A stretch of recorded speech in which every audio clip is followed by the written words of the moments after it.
Assalamualaikum warahmatullahi wabarakatuh. Terima kasih. Hari ini saya akan memberikan refleksi terhadap hasil wawancara saya bersama dua orang kepala sekolah.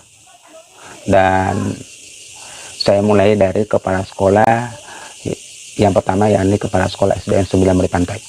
Dalam hal ini Ibu Surince Nikmati.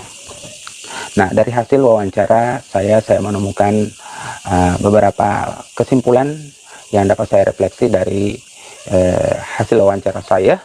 Yang pertama, saya akan merefleksi dulu tentang bagaimana cara kepala sekolah dalam menentukan ataupun mengidentifikasi kasus-kasus yang termasuk pada dilema etika ataupun bujukan moral.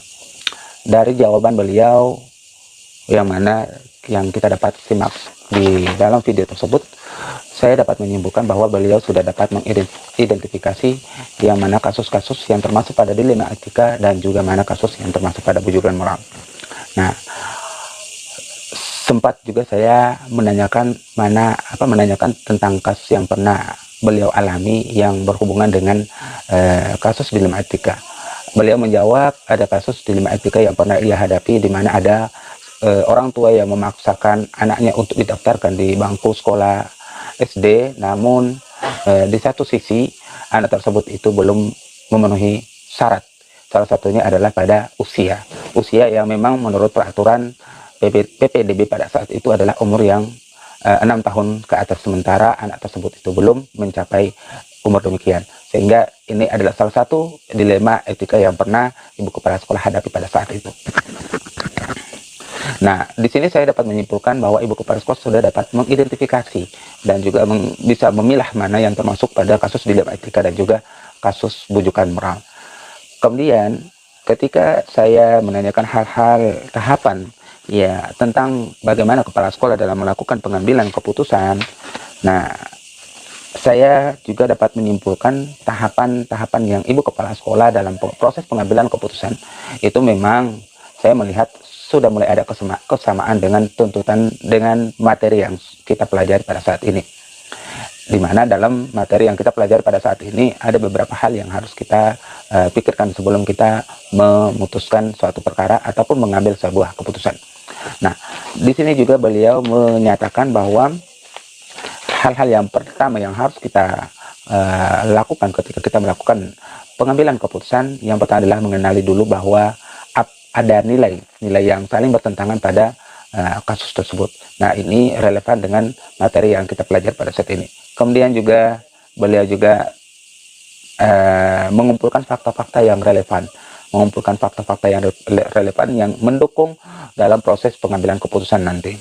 Berikut juga beliau melakukan sebuah keputusan itu dengan melihat nilai-nilai kebaikan seperti itu. Nah, memang dari tahapan-tahapan yang yang dilakukan oleh ibu kepala sekolah, ada beberapa mungkin tahapan yang menurut kita itu terlewati, tetapi bukan berarti tahapan-tahapan tersebut itu ataupun cara beliau itu salah dalam pengambilan keputusan, karena ada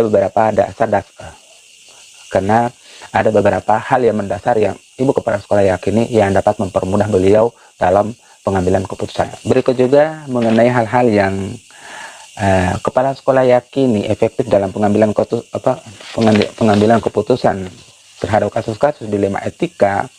Nah, di sini beliau menjawab bahwa beliau akan melakukan keputusan itu dengan memikirkan kebaikan untuk orang banyak.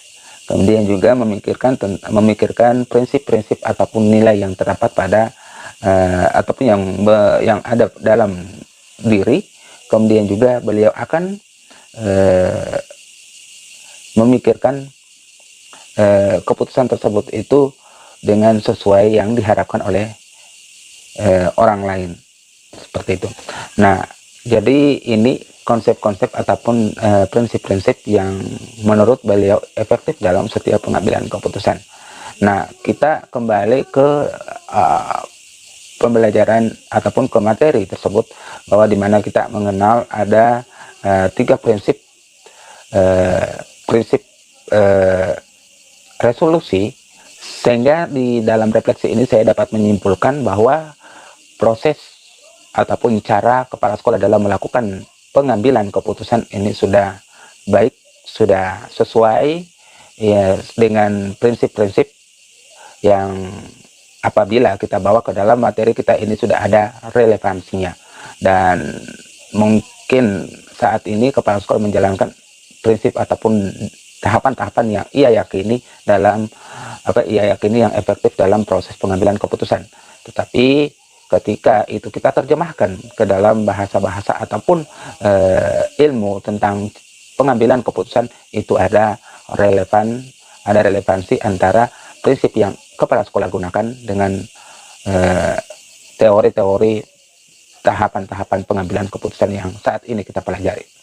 Nah, jadi mungkin ini dulu yang dapat saya sampaikan tentang refleksi terhadap Ibu Kepala Sekolah SDN 1 Balai Pantai mengenai tata cara pengambilan. Ya, Assalamualaikum warahmatullahi wabarakatuh. Nah, saya kembali lagi akan merefleksi hasil wawancara saya dengan Kepala Sekolah saya sendiri, yakni Ibu Nur Ikhlas Muhammad SPD, di mana dalam wawancara kami tersebut itu saya menangkap beberapa ataupun dapat menyimpulkan beberapa kesimpulan dari berdasarkan hasil wawancara saya tersebut. Nah, yang pertama saya akan kembali merefleksi tentang bagaimana cara kepala sekolah dalam menentukan ataupun mengidentifikasi kasus-kasus yang merupakan dilema etika ataupun rujukan moral. Nah, dari hasil jawaban beliau, di mana beliau akan pertama mengenali dulu ataupun berusaha untuk mengenali dulu karakteristik daripada masalah tersebut. Nah, yang Ibu Kepala Sekolah lakukan adalah berusaha dulu untuk mengenali karakteristik daripada kasus-kasus tersebut. Dan kemudian mengenai langkah-langkah ataupun prosedur yang Ibu Kepala Sekolah biasa lakukan pada saat ini. Nah, kepala sekolah yang pertama akan memperhatikan prinsip-prinsip ataupun nilai-nilai kebajikan yang ia yakini ataupun yang berlaku di sekolah itu. Nah, berikut juga kepala sekolah memperhatikan ataupun mempertimbangkan keputusan tersebut itu apakah sudah sesuai dengan hukum ataupun peraturan.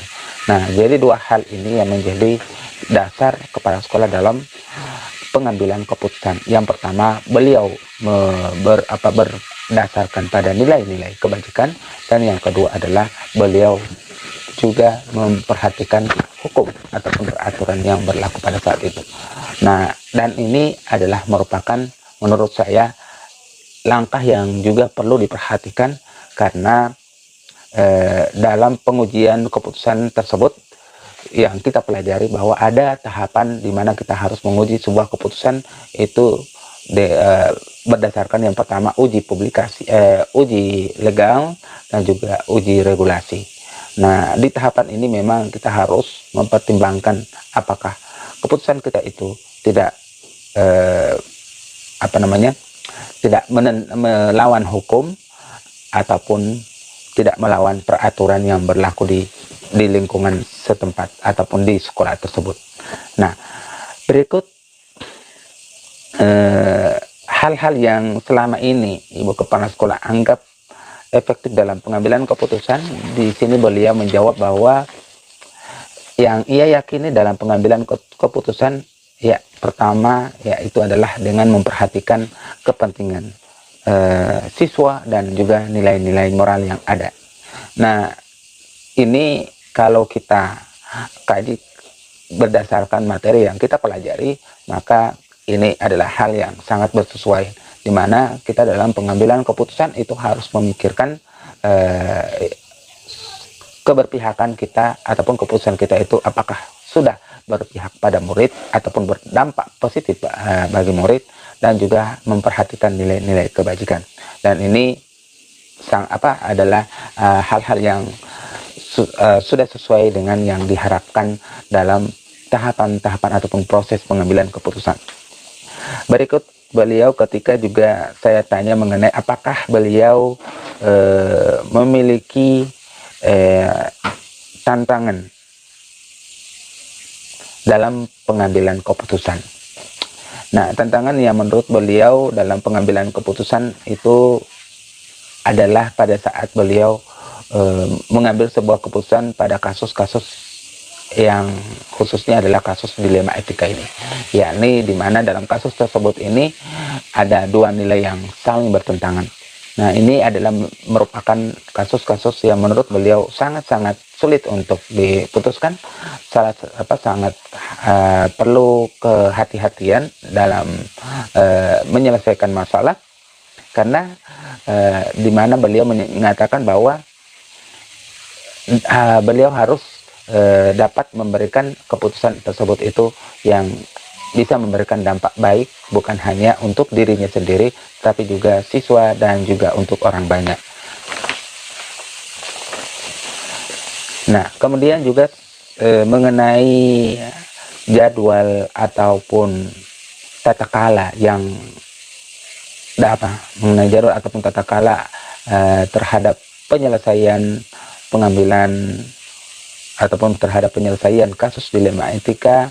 Di sini beliau menjawab bahwa masalah yang mungkin membutuhkan jadwal penyelesaian itu ya adalah masalah yang mungkin menurut beliau adalah masalah yang sulit, sehingga membutuhkan waktu yang membutuhkan waktu untuk bisa diselesaikan. Nah, pada dasarnya ataupun pada intinya jadwal ataupun tata kala penyelesaian tersebut itu ataupun beliau akan lakukan itu tergantung daripada sulit tidaknya kasus-kasus tersebut, seperti itu. Nah, jadi ini beberapa refleksi saya terhadap jawaban-jawaban ataupun hasil wawancara saya bersama kepala sekolah saya sendiri, yakni Ibu Nur Ikhlas Muhammad SPD. Dan pada kesimpulannya, tahapan ataupun dalam proses pengambilan keputusan yang beliau sudah lakukan adalah ataupun itu sudah baik, sudah sesuai, dan sudah berdasarkan dengan prinsip-prinsip ataupun nilai-nilai yang ia yakini dan ia ketahui, yang pada ujungnya ataupun pada muaranya adalah untuk kebaikan orang banyak.